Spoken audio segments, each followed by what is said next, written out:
নমস্তে সর্বদেবানাং। আশ্বিন মাসের ব্রতকথা। জগৎ শ্রেষ্ঠের পাল্লা। দিল্লিতে বসতি তার, যদু শেঠ না জগৎ শেঠ পুত্র তার, বিধান হইল। নমস্কার, কেমন আছেন সবাই? আমি সুলগ্না চলে এসেছি আরেকটি নতুন ব্লগ নিয়ে। আশা করছি আপনাদের ভীষণ ভালো লাগবে। প্রথম থেকে শেষ পর্যন্ত ভিডিওটি দেখতে থাকুন।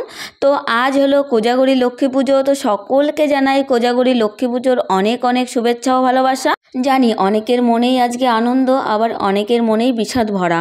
এই কারণেই বলছি, আমরা তো ঘরে বসে লক্ষ্মী পুজো করতে পারছি, কিন্তু এমন অনেক বাড়ি আছে যারা লক্ষ্মী পুজো করে প্রতি বছর, কিন্তু এবছর করতে পারছে না। কেন করতে পারছে না বলুন তো? কারণ আমাদের উত্তরবঙ্গের অবস্থা কিন্তু ভীষণই খারাপ, ভীষণই ভয়াবহ বন্যা হয়েছে। প্লাস ওই শিলিগুড়ি থেকে দার্জিলিং রুটের রাস্তাগুলো ধস নেমেছে, বাড়িগুলো বন্যায় ডুবে গেছে। ওদিকে দুদিয়া ব্রিজটা ভেঙে পড়েছে, তিস্তার জল ঢুকেছে। এই সমস্ত নিয়ে উত্তরবঙ্গবাসী মানে অনেকটাই দুঃখে দিন কাটাচ্ছে। তো সেদিন রাতে আমি শুয়ে শুয়ে একটা ভিডিও দেখছিলাম। ভিডিওটা দেখে আমার দু চোখের জল ধরে রাখতে পারিনি। কারণ একটা বাড়িতে দেখলাম যে মানে কি বলবো, কোমর পার করে জলে ডুবে গেছে, রান্নাঘরে জল ভর্তি, কিন্তু তারা খাওয়া দাওয়া কিছুই পাচ্ছে না। তবে ওদিক থেকে বং মিডিয়ার টিম কিন্তু অনেককেই হেল্প করছে, সেটা দেখে আবার ভীষণ ভালো লেগেছে। আমাদের বাড়ি থেকে কিন্তু অনেকটা ডিস্টেন্স, কারণ আমাদের বাড়ি থেকে শিলিগুড়ির রাস্তা মোটামুটি 4 ঘন্টার রাস্তা। তো এই কোজাগরী লক্ষ্মী পূর্ণিমার রাতে আমি ঠাকুরের কাছে প্রে করব যেন এই বন্যা পরিস্থিতি থেকে উত্তরবঙ্গ খুব তাড়াতাড়ি রিকভারি করে। আর সরকারের কাছে একটাই প্রে যে উত্তরবঙ্গকে অবশ্যই কিন্তু তালিকায় রাখবেন, দেখবেন, কারণ সকলকে নিয়েই তো পরিবার, তাই না? তো চলুন, এখন আমি বসে গেছি হচ্ছে লক্ষ্মী পুজোর আয়োজন করতে। সকালবেলা তো বৃষ্টি থামার পরে বাজার করে এনেছি, তারপরে সমস্ত কিছু গোছাতে অনেকটা টাইম লেগে গেছে। প্রথমেই এসে আমি হচ্ছে মিষ্টি বানাতে বসেছি, মিষ্টি বানিয়ে নিলাম। সেভাবে অতটা ভালো পারিনি বানাতে, তবে যতটাই পেরেছি ততটাই আর কি ভগবানকে দেব, হয়তো ভগবান এটাই চান। তারপরে আমি ভাবলাম ওই তেলের মধ্যেই কিছুটা তেল দিয়ে পুরিগুলো ভেজে নিই। তো অনেকক্ষণ আগেই আমি আটাগুলো মেখে রেখেছিলাম, মেখে প্লাস এরকম করে আমি পুরি বেলে রেখেছিলাম, ভাবলাম তাড়াতাড়ি হবে বলে। কারণ মা মেয়ের সংসার তো সেরকম হেল্প করার কেউ নেই, বাজারঘাট থেকে শুরু করে সমস্ত কাজই নিজেদের হাতে সামলাতে হয়, তাই একটু আমাদের লেটও হয়ে যাচ্ছে। তো যাই হোক, মা অবশেষে কিন্তু অনেকের ঘরেই কিন্তু পুজো পাচ্ছে, হয় না আমাদের ঘরে একটু লেটেই পুজো পাক, কি আর করা যাবে। তো এখানে লুচিগুলো ভাজতে বসিয়েছি, আর বেশ সুন্দরই ফুলেছিল, কিন্তু আমি লুচিগুলো যেহেতু অনেকটা আগে বেলে রেখেছিলাম, এই কারণে যে কাজের সুবিধার জন্য, তার জন্য একটু কেমন যেন হয়ে যাচ্ছে, মানে তোলার সময় এঁকে বেঁকে যাচ্ছে। তো মাকে বলাতে মা বলল কোনো প্রবলেম নেই, যেরকম শেপেরই হোক না কেন তুই বানালে ভগবান ঠিক নেবে, ভক্তি ভরে বানালে যে কোনো জিনিসই ভগবান নেয়। তো একটা প্লেটে আমার পুরো শেষ হয়ে গেছে, আর একটা লুচি তো আমি তুলতেই পারলাম না, এতটাই লেগে গেছে। তারপরে যে লুচিটা ছিল সেটা ভেজে নিলাম, আর ওই যে ভাঙা লুচিটা ওটা রেখে দিলাম, লাস্টে বানাবো। তো আমার এক থালা কমপ্লিট ভাজা, এখন আর এক থালা শুরু করে দিয়েছি, এটাও টুকটুক করে ভেজে নেব। আর ওদিকে কিন্তু সন্ধ্যা লেগে গেছে, তো মা হচ্ছে সন্ধ্যা প্রদীপ দিতে গেছে। আর হ্যাঁ, পূর্ণিমা লাগার পরপরই কিন্তু মা সকালে একবার গোবিন্দকে ভোগ দিয়ে দিয়েছে। আর এখন সন্ধ্যাবাতি চারিদিকে ধূপধুনো দেওয়ার পরে, এখন সমস্ত প্রসাদ আয়োজন করার পরে তারপরে আবার মা মেয়ে রেডি হয়ে বসে পড়বো পুজো করতে। তো আর একটা ভালো জিনিস আমি লক্ষ্য করলাম, সকালবেলা বৃষ্টিটা থামার পরে আর বৃষ্টিটা আসেনি। তো বেশ ভালোই এখন চারিদিকটা শুকনো শুকনো হয়ে গেছে। তো আপনারা কে কোথা থেকে দেখছেন, আর আপনাদের ওখানে কি বৃষ্টি হচ্ছে কিনা অবশ্যই কমেন্ট বক্সে জানাবেন। আপনাদের সাথে কথা বলতে বলতে কিন্তু আমার লুচি ভাজা প্রায় কমপ্লিট। আর তখন তুলতে গিয়ে যে লেচিটা নষ্ট হয়ে গেছিলো, সেটাই এখন বেলে ভাজার চেষ্টা করছি। আর জানেন তো, আমাদের বাড়িতে আগে যখন লক্ষ্মী পুজো হতো, যখন ঠাকুমা বেঁচে ছিলেন, তখন কিন্তু আমাদের বাড়িতে প্রচুর নারকেল নাড়ু হতো। আর সত্যি কথা বলতে আমাদের নিজেদের গাছ ছিল, আমাদের 4টে নারকেল গাছ ছিল। কারণ আমার বাবু আমাদের 4 বোনের নামে 4টে নারকেল গাছ লাগিয়েছিল। বড়োর নামে একজন, মেজোর নামে একটা, ছোটোর নামে একটা, এরকম করে 4 বোনের নামে 4টে নারকেল গাছ ছিল। সেই নারকেল গাছগুলো এখন যদিও নেই, একটা শুধু আছে। এই ঘর করার সময় সেই নারকেল গাছগুলো কাটা হয়েছে। আর সব থেকে বেশি ফলন দিত আমার বড়দি ভাইয়ের নারকেল গাছে। তো সেই জন্য গাছের নারকেল পুজোর আগে দেখতাম ঠাকুমাকে 15 থেকে 20টা, ইভেন 30টা নারকেল নাড়ুও করেছে। আর সত্যি কথা বলতে আমার ঠাকুমার এতটাই মানে দক্ষতা ছিল বা স্কিলফুলি ছিল, নাড়ু মুয়া বানানোর জন্য খুব সুন্দরভাবে বানাতে পারতো। আর এখন সেক্ষেত্রে তো আমরা 2টো নারকেলের নাড়ু বানাতেই হাঁপিয়ে যাচ্ছি মা মেয়ে। তো সেই দিনগুলো কোথায় চলে গেছে, আর সেই দিনের আনন্দের মতো এখন আনন্দও নেই। ওই যে পুজো করার পর দিন থেকে সকালে আবার প্রসাদ খেতে যেতাম, সেই আনন্দগুলো খুবই মিস করি। তো ওদিকে মা হচ্ছে গুড় বসিয়েছে, পাক দেবে খই মুড়ি। তো আমাকে বললো বেলপাতা তোলা হয়নি, তো তুই গিয়ে পাশের বাড়ি থেকে বেলপাতাটা নিয়ে আয়। আর আমি চলে আসলাম, এসে দেখি এই বাড়িতে আলপনা হচ্ছে। এখানে হচ্ছে খড়ি মাটি নিয়েছে, তার সঙ্গে আলতা মিশিয়েছে, তাই গোলাপি গোলাপি কালারের হয়েছে, বেশ সুন্দর করেই আঁকছে। তা আমি বললাম আমাদের বাড়িতে একটু আলপনা দিয়ে দিস। তারপরে এই পুচকুটাকে দেখলাম, দেখুন ফোনে কথা বলছে, এতটাই পাকা। তারপরে আমি কিছুটা বেলপাতা নিয়ে বেরিয়ে পড়েছি বাড়ির উদ্দেশ্যে, কারণ ওদিকে কিন্তু মা গুড় জাল বসিয়েছে। আর আসার সময় বারবার করে বলছিল যে হচ্ছে গুড়টা আমি বসিয়েছি, তুই তাড়াতাড়ি চলে আসবি, কারণ হচ্ছে খইমুড়ি পাক দেবে। আর এই খইমুড়ি পাক দেওয়ার সময় কিন্তু দুজনকেই থাকতে হয়, একজনকে হেল্প করতে হয় আর একজন হচ্ছে যে গুড় দেয়। তো এক্ষেত্রে তো মায়ের একা করা সম্ভব না, আবার গুড়টা যদি পুড়েও যায় সেক্ষেত্রে খেতেও ভালো লাগবে না। তাই আমাকে সেই বারবার করে বলে দিয়েছিল তুই গিয়ে কিন্তু গল্প করতে বসে যাবি না। তো যাই হোক, মায়ের কথা মতো আমি চলে এসেছি, আর এখন কিন্তু খইটা পাক দিয়ে দিচ্ছি। এবার এই খই পাক দেওয়ারও কিন্তু অনেক নিয়মকানুন আছে, শুধু ঢেলে দিলেই হবে না। কেমন নিয়ম বলুন তো? ওই যে গুড়টা যখন জাল দেওয়া হয় কি না, কি দেখে আমরা বুঝবো যে গুড়টা প্রপারলি কুকড হয়েছে? মা আমাকে বলল যখন গুড়টা জাল হবে, জাল হতে হতে তখন ওই খুন্তি দিয়ে একটু উঁচু করতে হবে এবং সুতোর মতো ছাড়তে হবে। যদি সুতো কাটে তাহলেই বোঝা যাবে গুড়টা প্রপারলি কুকড হয়েছে, কারণ ওভার কুকড হয়ে গেলে কিন্তু তখন খেতে ভালো লাগবে না। আর এই কাজগুলো আমার ঠাকুমা ভীষণ ভালো পারতেন। আমার ঠাকুমা মারা গেছে 2013 সালে, তখন আমি নার্সিং ট্রেনিং পড়তে গেছি। ইভেন আমার তখন এক্সাম চলছিল, তখন মারা যায়। তো সেই টাইমটাতে আমি আসতে পারিনি, কিন্তু আমার ঠাকুমা আমাকে দেখতে চেয়েছিলেন। তো এই কষ্টটা হয়তো সারা জীবন আমার মনের ভেতর থেকে যাবে যে আমার ঠাকুমার শেষ যাত্রায় আমি ছিলাম না, প্লাস আমাকে দেখতে চেয়েছিলেন সেটাও আমি দেখা করতে পারিনি। কিন্তু আমি এসেছিলাম যখন ঠাকুমার 10 দিনের ঘাট শ্রাদ্ধের কাজ হয়, তখন এসেছিলাম। তো তারপরে যাই হোক, আমার ঠাকুমা এখন যেখানে আছেন ভালো থাকুক, সুস্থ থাকুক, সে যেন স্বর্গবাসী হয় এই কামনাই করি। বলে না, মানুষ চলে যায় কিন্তু তার কিন্তু দক্ষতা, তার গুণাবলী কিন্তু রেখে যায়। ঠিক তেমনই আমার ঠাকুমার এত গুণ ছিল এই সংসারের কাজকর্ম, নাড়ু মোয়া পিঠে বানানোর, সেইগুলো আমরা তখন হয়তো ভালোভাবে দাম দেইনি বা বুঝিনি, তখন ছোট ছিলাম।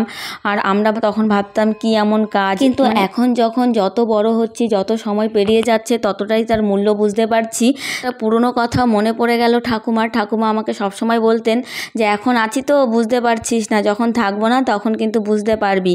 তো সেটাই আর কি ভাবছি, যে মানুষ যখন খুব কাছে থাকে তখন কিন্তু আমরা তার মূল্য ঠিক মতো দিতে পারি না। যখন সে আমাদের থেকে দূরে চলে যায় বা হারিয়ে যায়, তখন কিন্তু আমরা ঠিক তার মূল্য হাড়ে হাড়ে বুঝতে পারি বা টের পাই। তো যাই হোক, আপনাদের সঙ্গে কথা বলতে বলতে কিন্তু এই যে দেখুন আমাদের মোয়া পাকানো হয়ে গেছে। আর ঠাকুমা তুমি যেখানেই থাকো ভীষণ ভালো থাকো আর স্বর্গবাসী হও, আর আমাদের উপর থেকে এইভাবে আশীর্বাদ করতে থাকো যাতে তোমাদের গল্প করতে পারি, এইভাবে সংসারে পুজো পার্বণ করতে পারি। তো কথা বলতে বলতে তো আমাদের নাড়ু মোয়া এগুলো বানানো কমপ্লিট হয়ে গেছে। এখন সব থেকে বড় ইম্পর্ট্যান্ট কাজ হচ্ছে খিচুড়ি বসানো। তার আগে দেখিয়ে দিই, দেখুন মোয়াগুলো বানিয়েছি, কি সুন্দর হয়েছে না? খুব সুন্দর হয়েছে। আমার ঠাকুমা যদিও বেশি ভালো পারতো, ততটা ভালো না পারলেও একদম খারাপ হয়নি কিন্তু। তো মার কিন্তু প্রতিবার ঠাকুমার কথা মনে পড়ে, কারণ কি মা যখন বানাতে বসে তখন বলে তোর ঠাকুমা যখন ছিল তখন কিন্তু এগুলো নিয়ে আমার মাথা ঘামাতে হতো না। তো মানুষ চলে যায় কিন্তু তার স্মৃতি থেকে যায়। প্রায় সমস্ত ভোগই রেডি হয়ে গেছে, শুধু খিচুড়িটা বাকি আছে আর পায়েসটা। তাই আমি একদিকে হচ্ছে খিচুড়ি বসালাম আর একদিকে পায়েস বসিয়ে দিয়েছি। খিচুড়িতে আমি চাল ডাল ধুয়ে এক ফোড়নে আমি দিয়ে দিয়েছি, আর এদিকে পায়েসটা বসিয়ে দিয়েছি। তো এটা হলেই কিন্তু আমরা পুজোতে বসবো।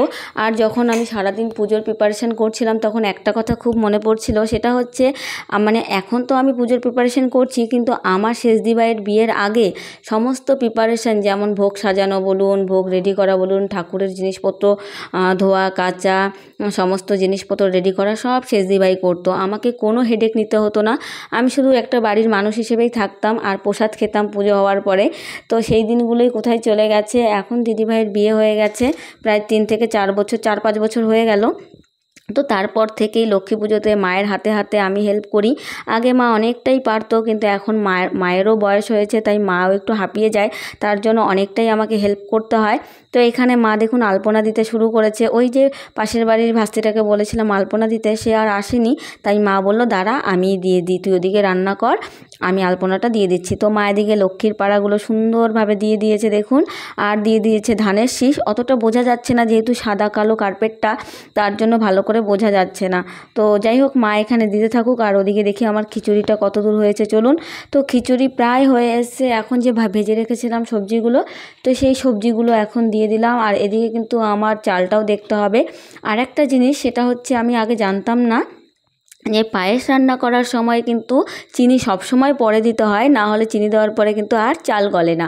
তো এদিকে আমার পায়েসটাও রেডি হয়ে গেছে। তো মা বলল 2টো বাটিতে নামায়, একটা গোবিন্দর ওখানে ভোগে যাবে, একটা লক্ষ্মী ঠাকুরের ওখানে ভোগে যাবে। তো আমি 2টো বাটিতেই ভালো করে সার্ভ করে দিলাম। আর খিচুড়িটাও প্রায় আমার শেষের পথে। এদিকে একটু ঘি দিয়ে এখন নামিয়ে নেব, নামিয়ে নিলেই আমার রেডি হয়ে যাবে। তো তারপরে খিচুড়িটা নামিয়ে আমি সোজা মুখটা ধুয়ে চলে গেছিলাম শাড়ি পরতে, কারণ পুজোতে বসবো। সারাদিন একটা ড্রেস পরেই কাটিয়ে দিয়েছি, আর যেহেতু এখন পুজোতে বসবো সমস্ত কিছু চেঞ্জ করে ফ্রেশ হয়ে তারপরে পুজোতে পরবো। তো এই যে হলুদ শাড়িটা পরে নিয়েছি, লাল পাড় হলুদ শাড়ি, কেমন লাগছে আমাকে কমেন্টে অবশ্যই জানাবেন। তো মা বললো অত ঢং করতে হবে না, তাড়াতাড়ি রেডি হয়ে আয়, পুজোতে বসতে হবে। প্রায় সকলেরই পুজো হয়ে গেছে, আমরাই লেট হয়ে গেছি। কি করব বলুন তো, একা হাতে সব করতে গেলে একটু তো লেট হবেই। তো আমি বললাম মা কারোর সাথে পাল্লা দিতে হবে না, ভগবান আমাদের সহায় অবশ্যই থাকবেন, দেরি হলেও ভগবান আমাদের ভোগ নেবেন, যেহেতু নিষ্ঠা মনে ভক্তি ভরে নিয়েছি।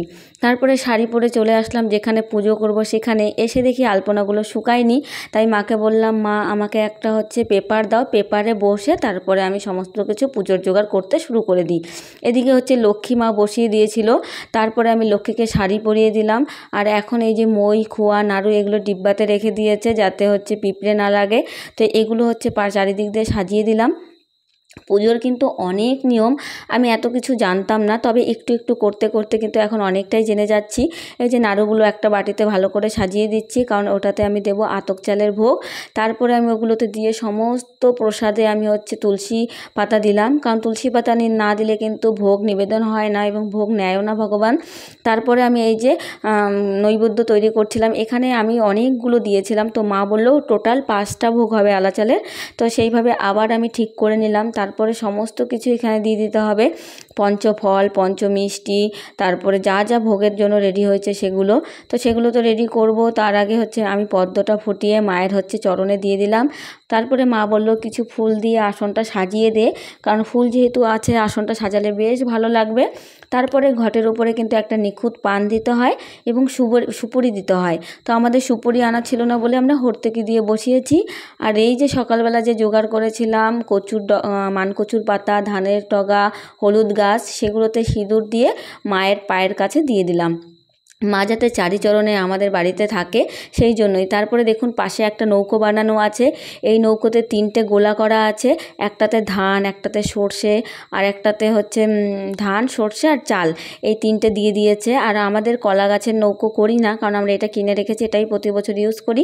আর তারপরে মায়ের আসনের নিচে দিতে হয় সোনার উপো, সেটা দিলাম। তারপরে পুষ্পাঞ্জলি করলাম। পুষ্পাঞ্জলিটা কিন্তু আমি পাঁচালিতে যে মন্ত্রটা আছে সেটা বলেই দিয়েছিলাম। তারপরে আমি 12 মাসের পাঁচালি পড়লাম, প্লাস আশ্বিন মাসের ব্রতকথা পড়ে ঠাকুরকে ভোগ দিয়ে কিছুক্ষণ দরজাটা আটকে রেখেছিলাম। ততক্ষণে আমি ফ্রেশ হয়ে চলে এসেছি, এখন প্রসাদ খাবো। তো চলুন আজকের মতো ভিডিওটা এখানেই শেষ করছি। ভালো লেগে থাকলে লাইক, কমেন্ট, শেয়ার করবেন। দেখা হচ্ছে নেক্সট ব্লগে। ভালো থাকবেন, সুস্থ থাকবেন ও সাবধানে থাকবেন। আর আমার চ্যানেলে প্রথম হলে অবশ্যই সাবস্ক্রাইব অ্যান্ড ফলো করে দিয়ে আমার পাশে থাকবেন। বাই, গুড নাইট, শুভরাত্রি, থ্যাঙ্কস ফর ওয়াচিং।